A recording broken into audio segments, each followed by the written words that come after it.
Muy buenas tardes. El Centro Cultural Tijuana, en coordinación con el Instituto de Investigaciones Históricas de la Universidad Autónoma de Baja California, les dan la más cordial bienvenida a esta tarde que tenemos al doctor Jesús Méndez Reyes en el ciclo Historia de Baja California. Y pues el doctor Méndez Reyes nos platicará, nos hablará la conferencia El olvido de un desastre, 40 años de la expropiación de la banca en México y la devaluación del peso. El doctor Jesús Méndez Reyes es doctor y maestro en Historia por el Colegio de México y licenciado en Economía por la Universidad Nacional Autónoma de México. Es miembro del Sistema Nacional de Investigadores, nivel 1, y es investigador titular en la Universidad Autónoma de Baja California, coordinador de investigación y posgrado del Instituto de Investigaciones Históricas y del programa de doctorado en Historia. Dentro de sus múltiples labores, además es profesor en la Facultad de Humanidades, de Ciencias Sociales y Humanidades, en la Facultad de Economía y en los programas de maestría y doctorado en la Universidad Autónoma de Baja California. Bueno, pues tiene un amplio currículum en cuanto a ponencias, publicaciones y artículos en revistas. Y bueno, doctor, muchas gracias por su tiempo, por su ponencia y pues le damos el uso de la palabra. Muy bien, muchas gracias, licenciado Carlos Alberto García Cortés. Es para mí un honor compartir algunas reflexiones con el público que nos acompaña en este ciclo de conferencias, Historia de Baja California, o compartir algunas reflexiones también sobre el devenir de nuestra comunidad. Y como bien señalaste, en esta ocasión quiero referirme a un evento de hace 40 años que significó, desde mi punto de vista, un parteaguas y un momento de rompimiento entre nuestro México de fines de los 70, digamos, del México moderno, para entrar al México contemporáneo, y que pues uno de esos quiebres, una de esas coyunturas fue precisamente la devaluación del peso mexicano y la estatización de la banca nacional, o de la banca mexicana. Entonces, pues voy a dar inicio a la charla. Espero que pueda yo ir siguiendo la lógica. Sí, creo que ahí ya se ve, ¿verdad? Muy bien. Bueno, he titulado yo esta reflexión, estas ideas, como el olvido de un desastre, porque pareciera ser que después de este evento que yo llamo coyuntural o de rompimiento de un México moderno a un México contemporáneo con diversas características, se nos ha olvidado un poco qué es lo que ocurrió en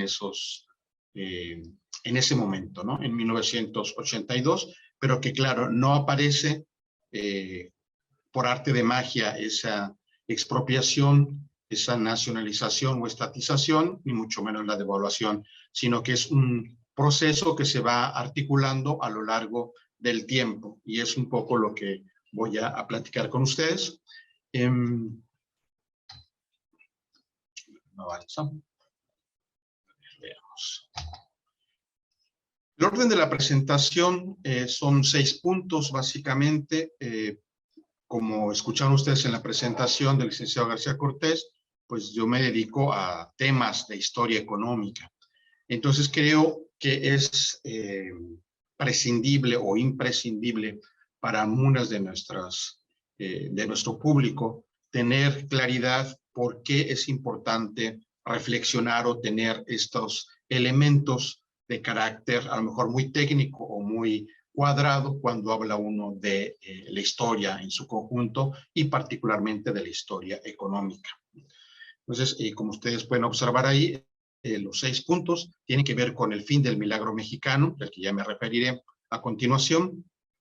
Cómo estaba estructurado el sistema bancario en 1980, justo cuando se va a dar esa estatización o esa nacionalización, y después lo que la literatura ha llamado la docena trágica o la década perdida, ¿no?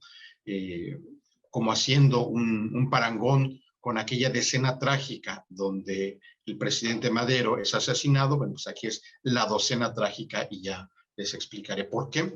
Y luego las implicaciones de esos dos momentos para pasar a reflexiones y por qué se considera un desastre. En un primer momento a nivel nacional, después a nivel regional, y en el caso de quienes vivimos en la frontera, en estas ciudades que hacen colindancia con los poblados, condados y ciudades de Estados Unidos, del sur de Estados Unidos, pues también hubo implicaciones directas. Entonces, en un primer momento, quiero traer a colación una frase de Marc Bloch, que es un historiador, uno de los clásicos, también llamado como padres de la historia o de la reflexión histórica, porque pareciera ser que estos temas, además de aburridos y de poco apasionantes, comunican muy poco a nuestras sociedades o a nuestras comunidades, ¿no? Para Marc Bloch, cada vez que nuestras sociedades se hallan en crisis, y crisis de todo tipo, no solo crisis económica o crisis política, sino también a veces crisis de qué es el ser mexicano, qué es ser nacionalista, qué es ser patriota, etcétera. Entonces, cada vez que nuestras sociedades se hallan en crisis, se ponen a dudar de sí mismas. Y se las ve a estas sociedades, a nuestras sociedades, preguntarse si han tenido razón al interrogar a su pasado o si lo han interrogado bien. Porque ese es un poco el sentido de la investigación histórica, lo que hacemos aquí en la Universidad Autónoma de Baja California y en otros centros de estudio y universidades a lo largo del país, en donde la historia resulta justamente útil e importante para mirar en el largo plazo y en lontananza qué es lo que hicimos bien y que puede seguir operando, pero también en que en eso nos equivocamos como sociedad y que por lo tanto hay que corregir, ¿no? Entonces, en este momento en que pareciera ser que el mundo también vive una crisis importante por Rusia, por China, por Taiwán, por Ucrania, por Estados Unidos, por México, etcétera, bueno, pues es importante interrogar al pasado y si lo hemos hecho bien, ¿no? Claro que dentro de la historia, pues hay diferentes vertientes para reflexionar sobre nuestras sociedades, ¿no? Entonces, digamos que no es que esté partida la visión histórica en diferentes parcelas, pero sí por asunto metodológico y por asunto de mirar con mayor claridad los acontecimientos, pues se hace bajo diferentes ópticas, ¿no? En este caso, la historia económica, pues es el estudio de las vicisitudes económicas de una comunidad en el tiempo. Es decir, ¿qué es lo que le va ocurriendo a una sociedad en cuanto a la producción, en cuanto al consumo, los ciclos económicos? Ustedes han escuchado que hay depresión, que hay estancamiento, que hay estanflación, que hay bonanza. Entonces, esa disciplina justamente busca estudiar la generación de la riqueza, la producción, la distribución, el consumo, y claro está el desarrollo de una comunidad, porque un asunto es el crecimiento económico, es decir, los agregados macros que llamamos nosotros, como el consumo, la inversión privada, las exportaciones, las importaciones también, la balanza de pagos, y otra muy distinta es el desarrollo económico, ¿no? Que está más referido con la calidad de vida, ¿no? Con cómo es que la gente se siente satisfecha con su trabajo, con su salario, con su familia, y por lo tanto participa también en la producción y en la generación de satisfactores en un momento determinado, ¿no? Y en este apartado de los ciclos económicos, pues funcionan como las olas que vemos ahí en playas de Tijuana o en playas de Rosarito, que unas son muy altas y terminan finalmente desbaratándose en la arena, y otras son cortitas, ¿no? Entonces, a eso es a lo que llamamos estos ciclos económicos, en donde hay crecimiento, pero también hay decrecimiento, donde hay bonanza, pero también crisis, ¿no? Entonces, es un elemento propio del capitalismo en el que vivimos, en el que nos encontramos desde hace mucho tiempo y que hay que explicarlos, ¿no? Y finalmente, también se caracteriza la historia económica como una rama de la ciencia, que justo toma como elemento de análisis, como sujeto y objeto de reflexión al ciclo productivo. Claro que el ciclo productivo no se da en el aire, o no se da sin que haya actores y agentes de la economía, ¿no? Me refiero, por supuesto, a cada uno de los individuos, a las familias, a las empresas, al propio gobierno, al sector privado, al sector exportador. En el caso de nosotros que vivimos permanentemente de la maquiladora, del sector maquilador, bueno, pues este dinamismo que van teniendo los agentes de la economía, tanto los que trabajan como los que invierten y luego compran esas mercaderías, ¿no? Por eso es importante en esta mirada de largo plazo preguntarnos cómo es que llegamos a 1982 y se cae un modelo importante que habíamos logrado entre la década de 1950 y 1960 y, digamos, alcanza un poquito hasta principios del año 1970, ¿no? Incluso ese desarrollo estabilizador se le ha llamado el milagro mexicano, ¿no? Que es un ejemplo un buen ejemplo de economía mixta, en donde el sector público y el sector privado se pusieron a trabajar en conjunto, ¿no? Se dieron cuenta de que después de la Segunda Guerra Mundial, los países de América Latina, los países en su conjunto, tenían que buscar un derrotero que les permitiera salir de un ciclo depresivo, de un momento en donde la guerra había destruido buena parte de los activos en Europa, incluso también en Estados Unidos, y que por lo tanto había que sacar adelante a nuestros países y a nuestra producción. Entonces, por eso se le llama desarrollo estabilizador, una etapa importante en la historia del país, en donde se caracteriza por tener estabilidad de precios y un tipo de cambio digamos, estable, 12.50 por mucho tiempo, más el crecimiento económico. Esto que los economistas y que la literatura llama el Producto Interno Bruto, ¿no? O la generación de riqueza que tiene un país, ¿no? Pero claro, ese modelo, ese milagro mexicano tuvo sus límites y llega justamente, como lo explicaré un poco más adelante, cuando el mercado interno debía fortalecerse. Hay un momento en que la población crece, dado que hay estabilidad de precios, estabilidad en el gobierno, la oposición es frenada ante sus demandas y que por lo tanto este crecimiento de la población poco a poco va rebasando a la oferta disponible de trabajo, ¿no? Entonces, uno de los elementos que hacía falta es que también al crecer la economía debía mejorarse la distribución del ingreso, es decir, la riqueza tenía que distribuirse en forma, si no equitativa, por lo menos que correspondiera a lo que los trabajadores, los empresarios, el propio gobierno tenía que cobrar en impuestos, por ejemplo, ¿no? Y hoy un modelo también, un momento en que la sustitución de importaciones, que se llama la industrialización por generar nuestros productos al interior del país y no depender tanto del exterior, en donde pues la industria nacional tenía que jugar un papel importante, ¿no? Sin embargo, la sustitución de importaciones no alcanzó a todos los sectores industriales y por lo tanto empezó a decrecer este desarrollo y este avance de la economía. Y a pesar entonces de la Guerra Fría, esta que conocemos entre Estados Unidos y la antigua Unión de Repúblicas Socialistas Soviéticas, hay una relación importante de México con buena parte de los países, ¿no?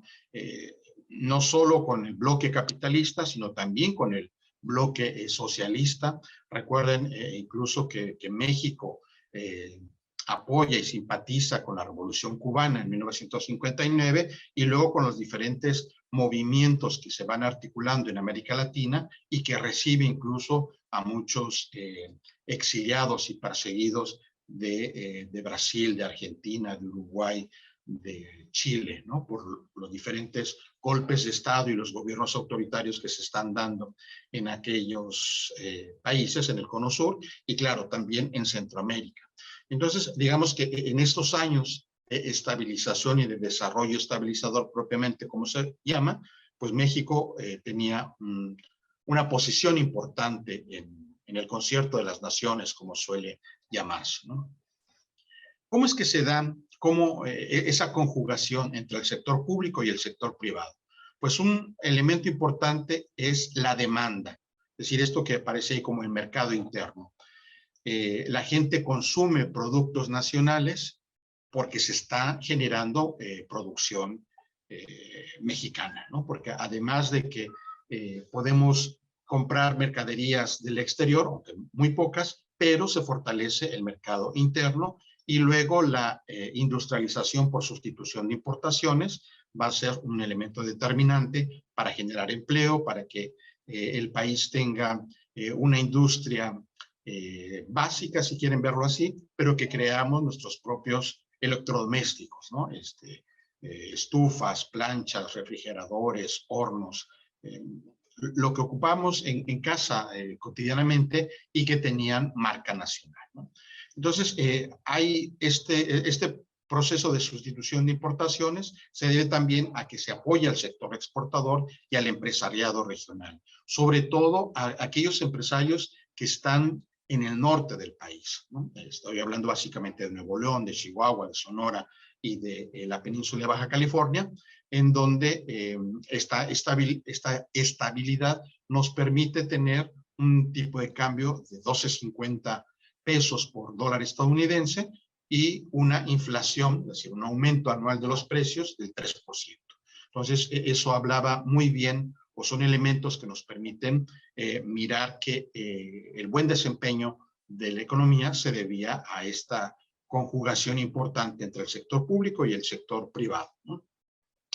Claro está que al interior de la propia economía y del propio México, pues teníamos un gobierno fuerte, pero con un partido hegemónico y una oposición que es acallada, que es silenciada, que es perseguida, ¿no?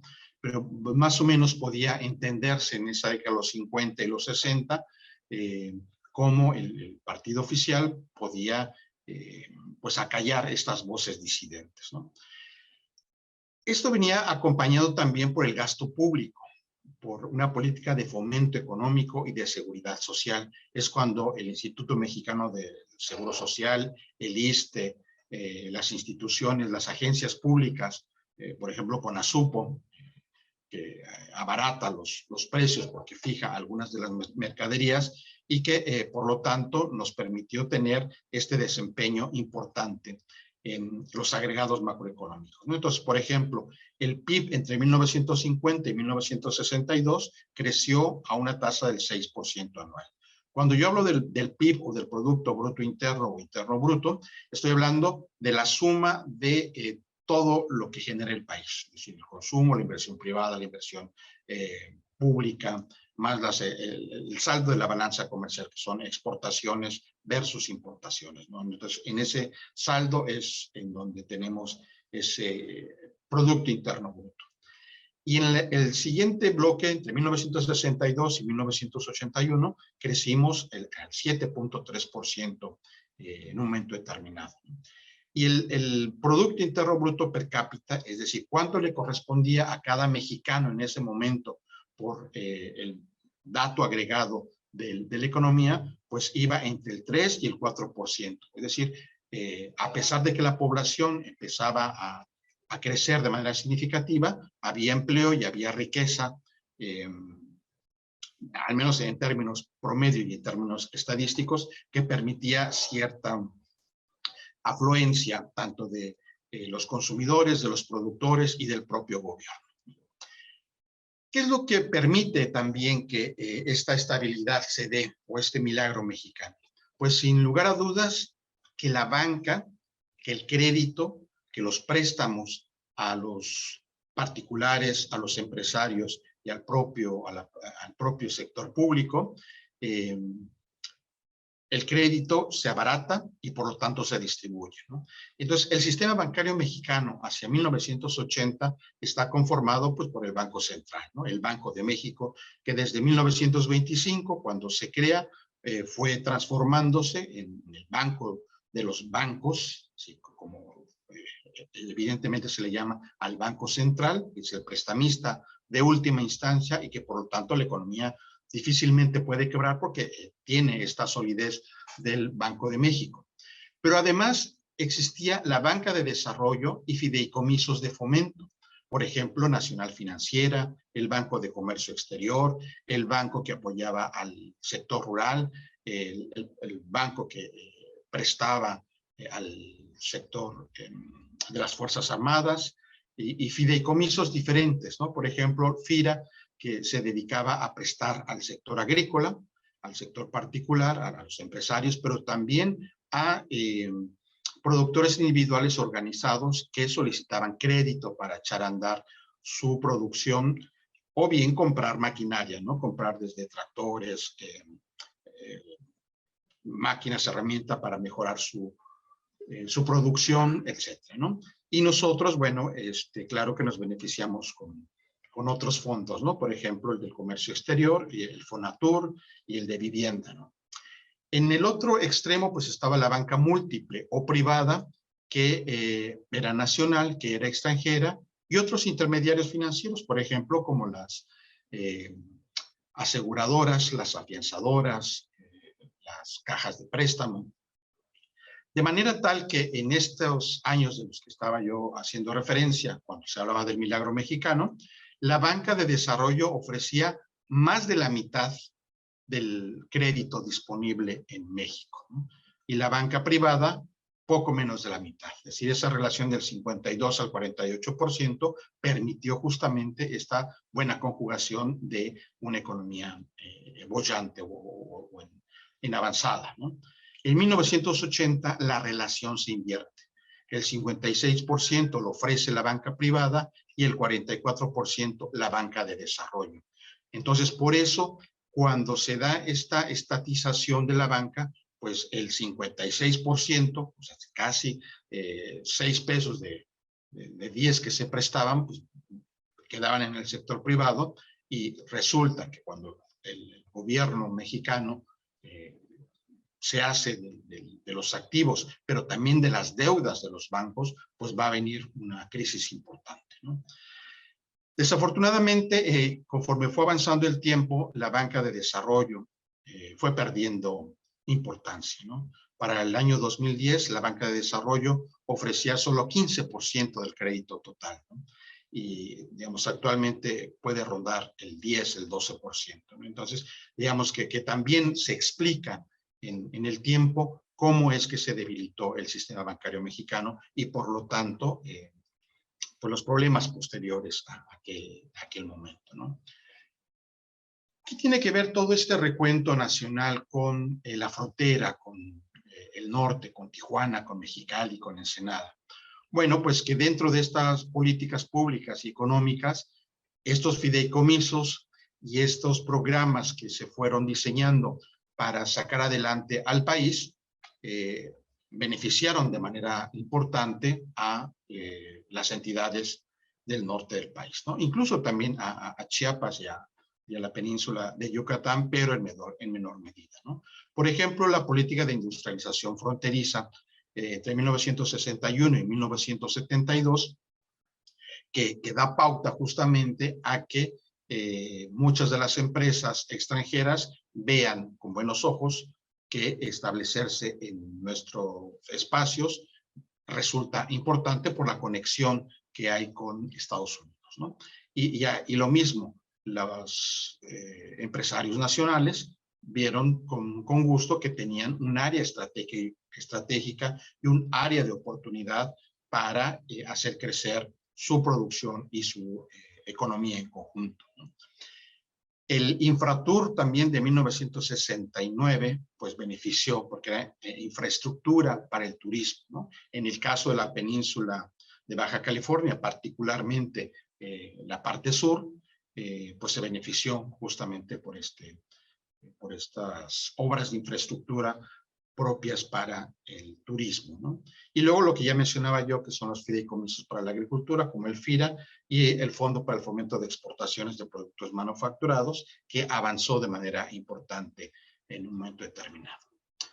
Bueno, ¿en dónde nos estamos, o en dónde estábamos parados poco antes de que vinieran estos problemas? Bueno, si tomamos una muestra de países que están exportando hacia 1975, pues vamos a ver que México no es un gran exportador, a diferencia de Venezuela o a diferencia de Brasil. Pero sí, digamos, poco a poco va moviendo ese porcentaje. Si ustedes observan ahí, México es el amarillito y por lo menos permanece estable en esos años que he estado refiriendo, ¿no? Bueno, muchos de la literatura y muchos de los pensadores que defienden todavía aquel modelo, aquel viejo modelo, parten de supuestos y de errores o de falencias que he visto en el largo plazo y analizando de manera importante, ya no permiten creernos ese cuento, ¿no? Por ejemplo, que la estabilidad política permitió el desarrollo económico. Sí, pero la falta de espacios democráticos también frenó la democracia o el avance de la democracia en México, ¿no? Un gobierno fuerte es suficiente para mantener la paz y la armonía, sí, pero cuando hay una política dirigida justamente a la paz y sostener la armonía. Ustedes recuerden que en la década de 1970 se da la famosa Guerra Sucia, en donde muchos de los izquierdistas, muchos de los comunistas y de la oposición tienen que irse a la clandestinidad porque sus demandas no son resueltas en un momento determinado. Entonces, pensar que un gobierno fuerte puede mantener la paz y la armonía en un largo periodo, pues es también falso, ¿no? Bueno, vienen ahí otros tres supuestos. El último, los empresarios solo pueden ser apoyados si están comprometidos con el gobierno. Bueno, pues fue un error justamente de Luis Echeverría Álvarez, que pensó que solo prometer y gastar en exceso, los empresarios lo iban a apoyar, ¿no? Y al final, pues resulta que no. Justamente en esos años del gobierno de Luis Echeverría es cuando se dan y se notan las disparidades más fuertes o los conflictos más fuertes entre la iniciativa privada y el sector público. Bueno, se agotó entonces el modelo económico y vamos ya hacia la crisis del 82, la crisis de la deuda o de la llamada década perdida, ¿no? Entonces, ¿cómo se observa este agotamiento del modelo económico? Pues hay un aumento de la población.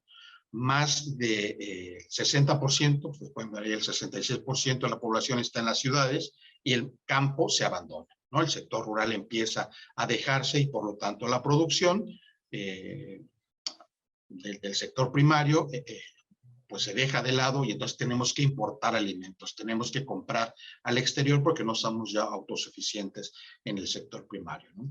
Hay una reducción del sector externo en la economía, es decir, lo que nosotros estamos colocando a nivel internacional, una protección arancelaria y congelamiento de tarifas eléctricas que en lugar de beneficiar a los empresarios para ser más competitivos, para que haya una competencia real, los beneficia, ¿no? Les protege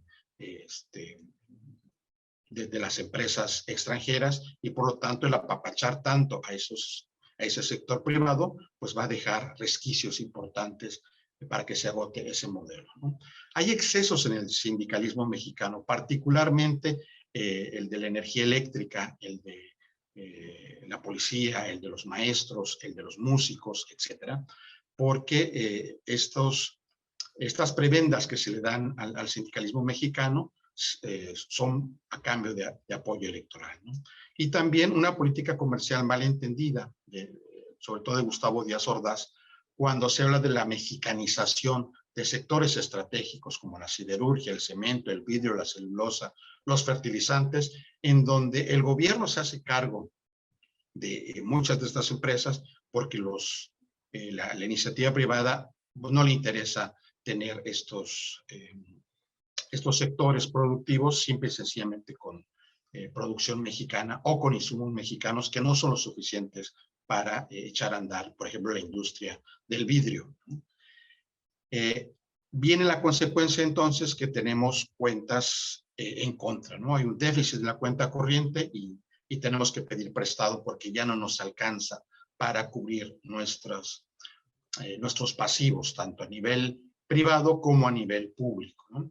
Y algo que no se hizo en el tiempo fue una política tributaria, una política fiscal, un recambio de los impuestos o de cobrar impuestos, porque suponía que se iban a enemistar aún más con la población. Recuerden que estamos saliendo del movimiento del 68, de las huelgas de los maestros en los 60, de los ferrocarrileros, etcétera, y por lo tanto se deja de lado el aumento de impuestos o una política tributaria importante, y lo que genera es un déficit fiscal recurrente, ¿no? Y por último, pues el llamado populismo económico, ¿no? En donde la distribución de recursos a cambio de apoyo político, pues se hace cuando se tiene mucho dinero, cuando se tienen muchos recursos. Pero si se agota justamente la gallina de los huevos de plata o de los huevos de oro, pues entonces ahí vamos a tener serios problemas, porque vamos a tener que pedir prestado o tomar de una bolsa diferente para poder financiar ese populismo, ¿no? Bueno, mencionábamos que las razones por las que el modelo económico se agota tienen diferentes aristas, diferentes vectores. Podemos mirarlos desde los elementos internos y los elementos foráneos o externos, ¿no? Entonces, en un primer bloque podríamos hablar de movimientos sociales y opositores que, al ser reprimidos, obligan a la clandestinidad y a buscar alternativas aún más violentas para manifestarse contra el gobierno. En este caso, el gobierno de Luis Echeverría Álvarez. La expansión monetaria para financiar los déficits fiscales, pues hace también que la deuda empiece a aumentar, tanto la deuda pública como la deuda privada. Y vamos a tener justamente por ese endeudamiento una crisis de balanza de pagos. Entonces ya no es solo un problema de la balanza comercial, en donde teníamos importaciones y exportaciones, sino ahora en su conjunto. Y explicaré un poco más adelante que también se debe a elementos externos, que se dan justamente en 1971 y 1973. Pero siguiendo sumando sumemos otra vez las razones internas, pues el abandono del sector rural frente a la gente que se está movilizando a las ciudades, pues obliga a que tengamos que importar alimentos, como había mencionado, pero también a que la migración se acelere, la migración del campo hacia la ciudad y también hacia la frontera norte. El efecto entonces va a venir en nuestras ciudades deteniendo la famosa zona libre y en algunos otros casos incentivándola, pero ya a través del contrabando. Entonces, esto genera que también haya mercados negros, como se les llama, es decir, no son ya lo que los empresarios, lo que los productores llevan a la venta, sino también ya giros de otro calado y de otras mercancías, en donde el tráfico ilegal de todo tipo empieza a observarse en esta década, ¿no? Y claro, ya lo habíamos mencionado, el populismo económico, en donde dar dinero, dar dádivas a la población más desfavorecida, pues obliga también a que el voto esté de alguna manera comprado, ¿no? O esté anunciado que si no votas por el partido oficial, te van a quitar el recurso, ¿no? Entonces, esto hace que el presidencialismo y el corporativismo que veníamos experimentando en los años anteriores, pues crezca de manera significativa, ¿no? Y pareciera ser que no hay actores reales de transformación. Si ustedes recuerdan, el primer movimiento fuerte del Frente Democrático Nacional se da al interior del partido oficial, ¿no? Donde va a aparecer la figura de Cuauhtémoc Cárdenas, por ejemplo, desde a mitad de la década de 1980, pero particularmente en 1980 87, y eso hace justamente que estos actores reales de transformación no solo aparezcan en los partidos de oposición, sino también en el propio Partido Revolucionario Institucional. Una salida entonces van a ser los ajustes estructurales de los que hablaré a continuación. Bueno, mencionaba yo la docena trágica, ¿no?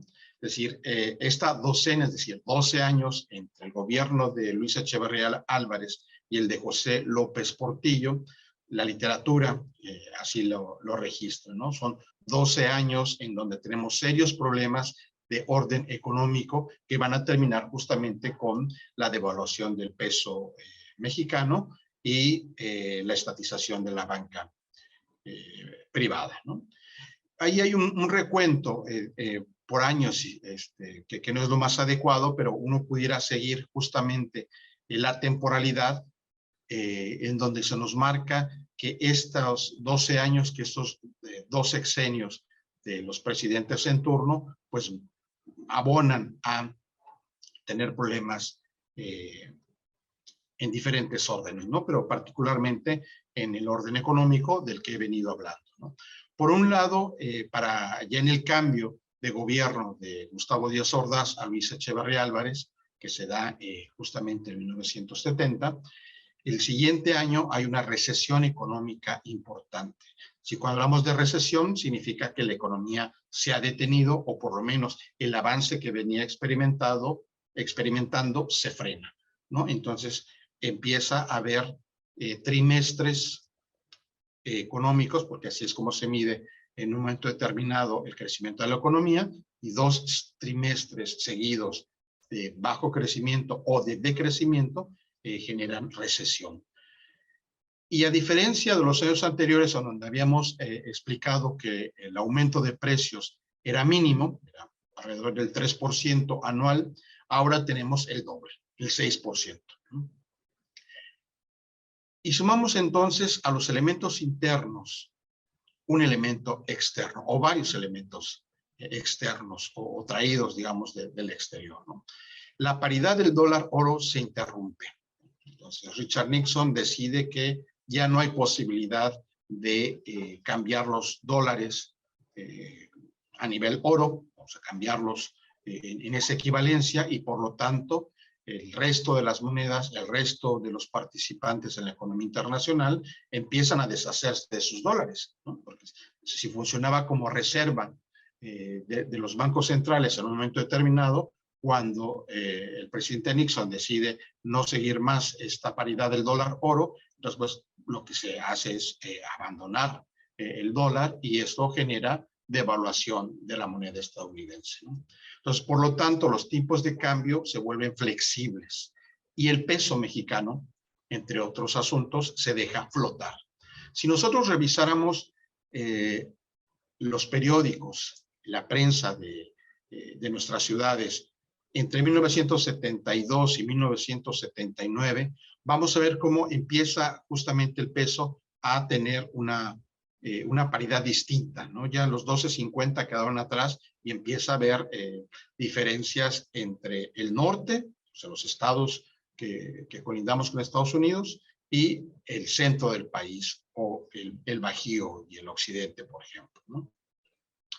Hay una expansión acelerada del circulante. Esto significa que el Banco de México, el Banco Central, empieza a emitir más billetes, a hacer circular más moneda y por lo tanto va a crear un efecto también de inflación, ¿no?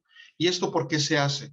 Porque dado que tenemos ya pocos recursos para enfrentar el déficit público, el gasto aumenta y hay que financiarlo pues con recursos extra, ¿no? Y esto se hace a partir de por la expansión monetaria, ¿no? Que desafortunadamente el Banco de México sigue en esos años, ¿no?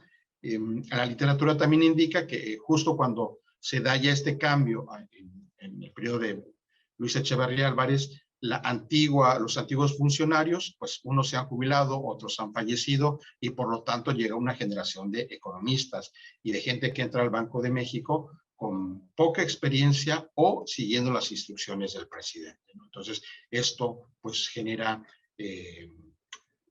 una crisis importante al interior del Banco de México, ¿no? Hay también, como he mencionado, el aumento de la deuda externa y la desconfianza del sector privado por las medidas que ha tomado el gobierno de Luis Echeverría. Y se nota justamente porque en ese año la inflación ya empieza a salir de tono, ¿no? Si veíamos que la inflación era el 3%, a inicios de la década del 6%, ahora tenemos un aumento de precios del 21.4%, y se promete alza de los salarios, ¿no? Y entonces empieza una carrera, digamos, que desequilibra nuevamente el tipo de cambio, el peso mexicano y la inflación, porque ante el aumento de precios se aumentan los salarios. Y si se aumentan los salarios, pues también se aumenta el nivel de precios, ¿no? Entonces empieza una especie de carrera loca entre a ver qué aumenta más pronto, ¿no? Si el salario nominal o la inflación.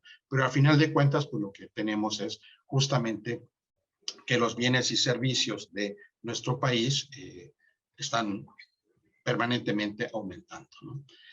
Bueno, en 1974 tenemos un conflicto internacional, una guerra entre Egipto y Siria, y por supuesto los países de la OPEP lo que hacen es, como todo buen cártel, como todo buen oligopolio, empezar a aumentar los precios de los hidrocarburos, ¿no? Entonces, al aumentar el precio del petróleo y que la guerra continúe en estos países del Medio Oriente, pues también va a generar problemas al interior de los países que demandan los hidrocarburos, ¿no? Y curiosamente, cuando ya cambiamos de sexenio, cuando va a entrar ya el presidente José López Portillo, se descubren nuevos yacimientos petrolíferos en México, y esto hace que se empiece a hablar de administrar la abundancia, porque vamos a tener mucho petróleo y pensando que los precios internacionales van a seguir estables, ¿no? Cosa que no ocurre. Y entonces se invierte en explotar estos mantos y estos pozos petroleros, pero a la vuelta de los años, de los pocos años, el precio viene a la baja, ¿no? Entonces, pues invertimos mal en esa caracterización de los pozos petroleros y por lo tanto, pues seguimos teniendo problemas, ¿no? Y claro, ¿cómo es que se financia este crecimiento de Pemex, este crecimiento de nuevos yacimientos? Pues con deuda externa, dado que no nos alcanza al interior del país con los recursos que tenemos disponibles para tales fines, ¿no? Entonces, en 1975 se nota muy claramente porque tenemos ya números negativos y una deuda abundante que va generándose de manera permanente, ¿no? En 1976, pues se da una devaluación del peso mexicano, la fuga de capitales, se cierra el crédito externo a México, es decir, el Fondo Monetario Internacional y los países que anteriormente le prestaban a México deciden cerrar la llave del financiamiento, ¿no? Entonces, esto hace también que la debilidad de la economía mexicana se note de manera pues, más perspicaz o más abundante, ¿no? Que se sienta en los bolsillos y en las propias familias que ya no alcanzan a cubrir pues el gasto básico de comprar los alimentos, de pagar la renta, de pagar los servicios, ¿no?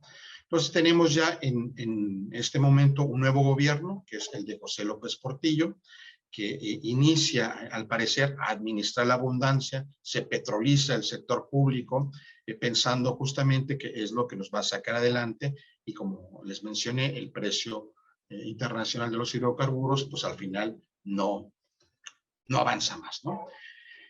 Llegamos entonces ya a fines de esa década de 1970, y lo que observamos, por ejemplo, en esa publicidad que aparece ahí, es que en San Isidro, del otro lado de nuestras ciudades, pues empiezan a comprarse metales, ¿no? Sobre todo oro, plata, monedas antiguas. Y esto es un anuncio justamente de que algo le está ocurriendo tanto a la economía estadounidense como a la economía mexicana, ¿no? Entonces, cuando la población o cuando los participantes de una economía deciden deshacerse de sus billetes y de su moneda de uso corriente, pues se refugian en estos metales que pues por la escasez del oro, por ejemplo, pues van a tener un precio relativamente alto a lo largo del tiempo, ¿no? Y en una declaración muy desafortunada del presidente José López Portillo, en donde dice y declara que no va a volver a devaluarse la moneda nacional y que él va a luchar como un perro para que eso no ocurra, bueno, pues el sector privado, el sector académico, la oposición, finalmente pues no le cree mucho, ¿no? Incluso hasta la casa donde vivía el presidente, así se le conoce, ¿no? La colina del perro, porque al final esa frase desafortunada del presidente López Portillo pues va a quedar en la posteridad, sobre todo porque justamente al finalizar su sexenio, en este tránsito, ya en 1982, bueno, desde fines del 81 e inicios del 82, se observa que el peso mexicano ya no tiene esta credibilidad de que esté a 24 pesos, 26 pesos, 28 pesos para comprar un dólar estadounidense, ¿no? Entonces, 1982 pues va a ser, digamos, ya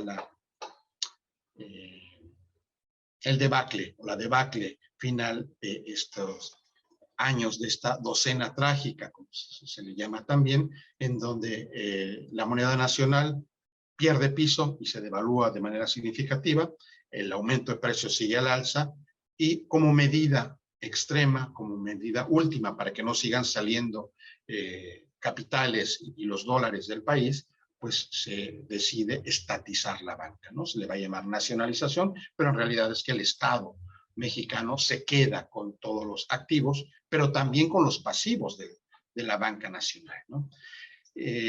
Lo mismo, si revisáramos las notas de la prensa de aquel momento, pues hay muchos banqueros que entran en angustia, hay algunos que se enferman, les da un paro cardíaco, se muere, hay diferentes reacciones del sector bancario nacional e internacional, y claro está, se pierde la confianza ya en México, ¿no?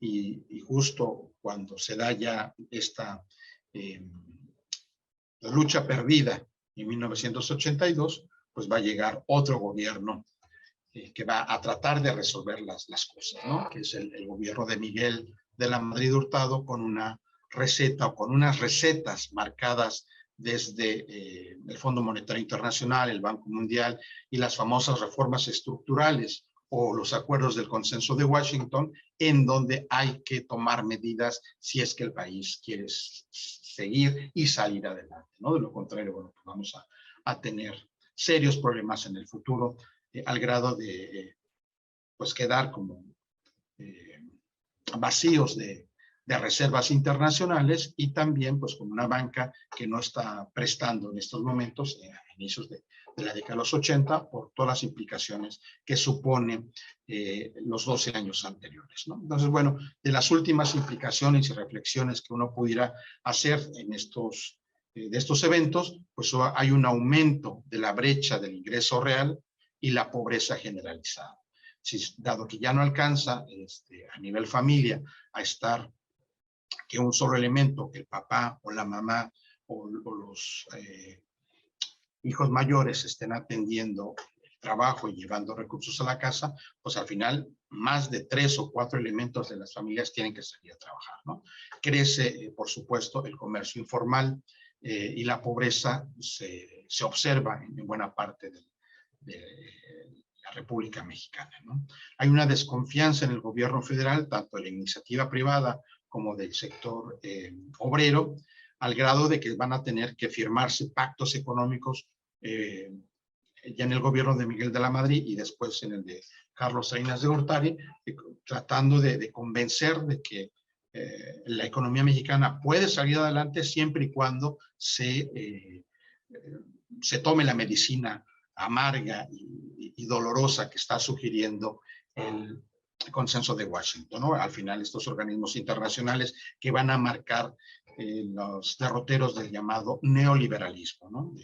las implicaciones que va a tener justamente el cambio de un modelo económico que se agotó a otro distinto que no es exclusivo de México, ¿no? Recuerden que también la década perdida es la década de la deuda externa en buena parte de los países de América Latina y que hay que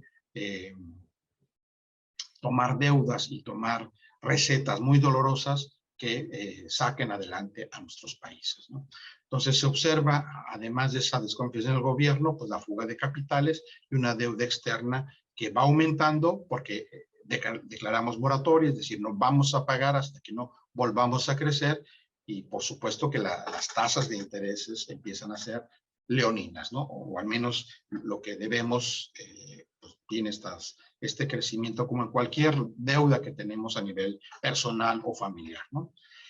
Y claro está, el populismo económico no soporta mucho tiempo, ya se acaba en este momento el dar dádivas y el dar prebendas de manera pues general a buena parte de la población porque no se tienen los recursos, pero sobre todo porque ya hay una inconformidad muy alta en la población mexicana, ¿no? Entonces, el sismo de 1985 en el centro del país y luego ya las decisiones que se van a tomar en los siguientes años hacen que el modelo antiguo que habíamos visto del milagro mexicano, pues no tenga mayor oportunidad y mayor posibilidad de seguir avanzando y entramos ya a otra etapa distinta, justamente llamada de neoliberalismo, ¿no? Entonces, bueno, pues hasta aquí dejo yo mi reflexión. Espero no haber sido tan agobiante con estas ideas muy generales, pero que pues yo le llamo que es importante tenerlo en mente porque si bien la historia no se repite, hay elementos que pudieran marcar ciertas tendencias en nuestro futuro inmediato, ¿no? Entonces, pues por su atención, muchas gracias y quedo a la orden para sus preguntas y comentarios. Muchas gracias, doctor Méndez Reyes. Vamos a dejar nuestro correo electrónico atención al público @secut.gov.mx para que la gente que nos está viendo nos pueda mandar comentarios y preguntas y nosotros posteriormente hacérselos llegar. Y bueno, pues como usted comenta, es un recuento histórico de una situación económica que se ha vivido en el tiempo y que bueno, hay matices que se están observando en este momento que bueno, pues esperemos sean controlables. Y pues muchas gracias y quedamos en continuación. Los invitamos a seguir las conferencias del ciclo Historia de Baja California y pues quedamos con ustedes. Muy buenas noches. Gobierno de México.